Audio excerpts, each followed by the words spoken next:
Turkish get up. There's a lot going on in this, so the more frequently you do it, the more it'll make sense to you. Also, keep referring back to this video each time before it, because you will pick up something that you haven't picked up on the last one.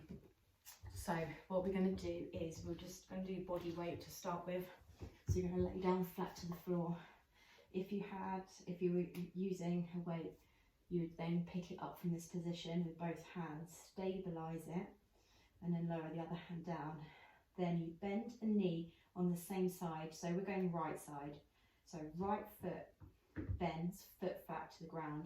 What I find is effective is if I take the foot wider than the hip and as close to the bum as possible, where I can be in a position where the whole foot is still able to push down into the floor.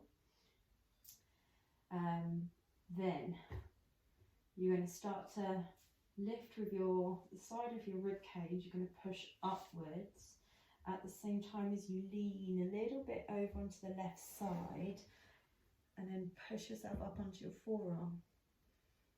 From there, push through the hand until that arm is straight.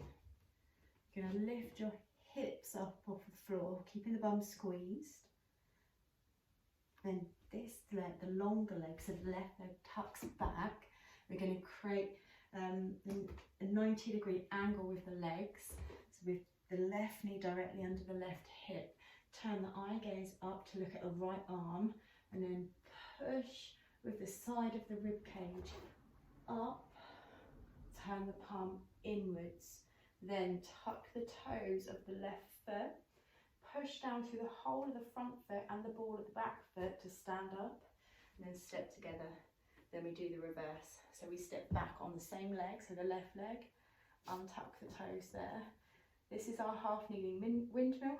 So then we turn the chest and the eye gaze, keep the scapula, the shoulder blade retracted down as we bring the left hand to the floor.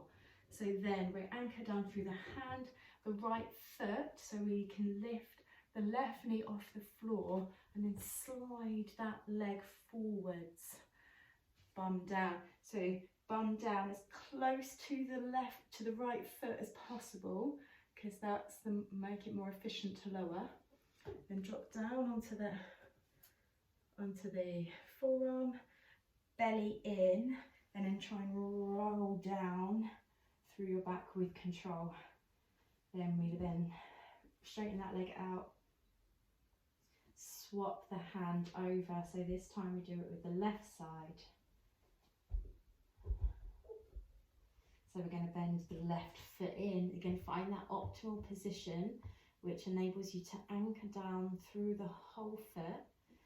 Maybe push the knee open a little bit more, so we've got that external rotation in that leg already.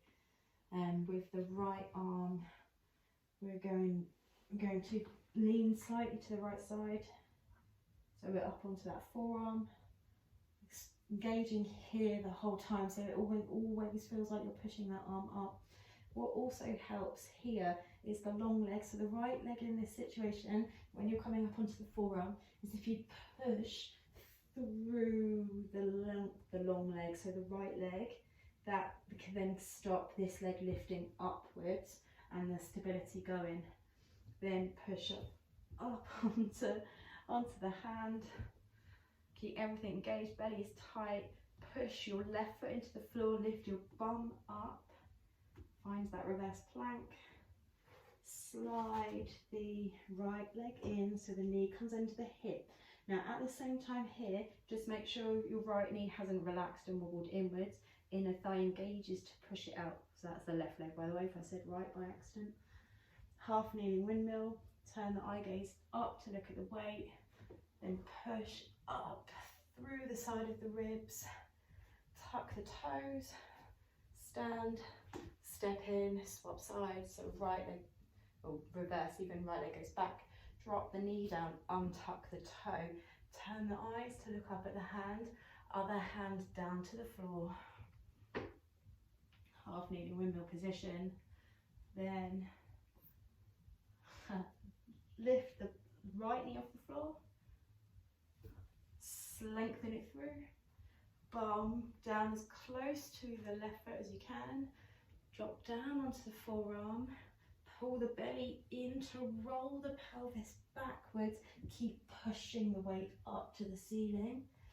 Land, hold the weight, gently lower it down.